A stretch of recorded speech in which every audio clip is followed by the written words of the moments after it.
Hey, this is Linda with Lee and Linda Work. That's the pattern that you were looking at, and we want you to go ahead and just print that out. If you're doing it like we did right here, you would print it out in no bigger than a 10 by 10-ish size. You would have some carbon paper handy, and you would flip the picture that you printed out over, put the carbon paper down, put the picture on top of it, and retrace it onto the canvas here. Now our canvas happens to be some reclaimed fence boards, as you can see by the nail holes. We went ahead and glued them together and then framed in with some 1x1s, and you can use whatever you want that matches your preference, but it will be done to hang on a wall once we put some wood burning to it. So I've warmed up the wood burning tool. It's a razor tip is what I'm using, and I have I don't know if you can see the tip right there, but it's just kind of makes a loop, but it does a real fine line, or you can do a thicker line. I have the razor tip set on a temperature of about 6, and you can use any wood burning tool. It's really nice if you can set your temperature. A coal wood is one that you can do that with, and they're not very expensive.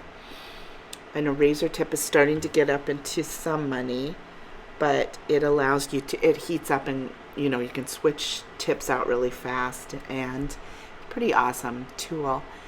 So I've just begun to start working on just the lines that I've already done. This is really pretty straightforward as far as pyrography goes. Just use your tip and you outline everything that you see. And in doing so, a couple hints on using your tool is you're working with a hot tip in wood, so if you leave it in any one spot for very long, it's going to leave a dot, or a black dot instead of the smoother line that you're looking for. So you're going to want to just keep your pen moving and keep a light touch on it, and just outline all of the lines that you see. And I even think I did them a little bit thicker around the very edge. So that's what we do here. I'm going to go ahead and speed up this video so that we can, it's kind of fun to watch hyperlapse, don't you think?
And now that we've finished outlining everything, we're going to go ahead and start painting. As you can see, I started a little early with the stem.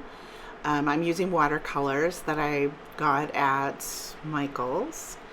And we're just going to go ahead and fill in the different areas. I started with the stem first, and I decided to use certain green on that, and then I did the leaves in a two-tone, so half of the leaf is one shade or one color of green, and the other half is a different color.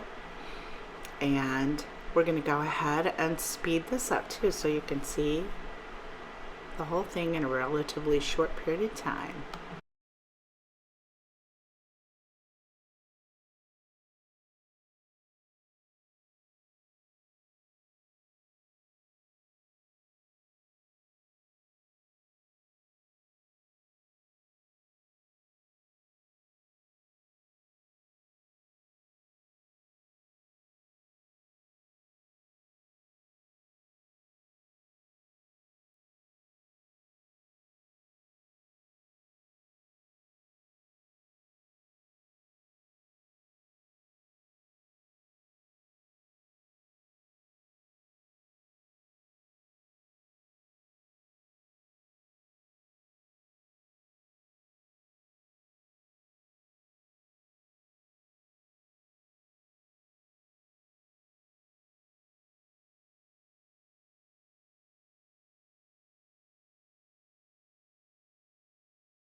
We're finished. You can see that there's some nail holes in this repurposed wood, and that just gives it some character.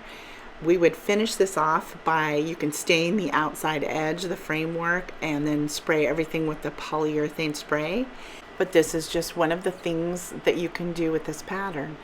If you are into wood burning or you think you might want to try it, just remember you can get your tool at Michael's or any hobby store, Hobby Lobby, and we're going to move on to the next thing, which is going to be punch needle. Thanks for watching.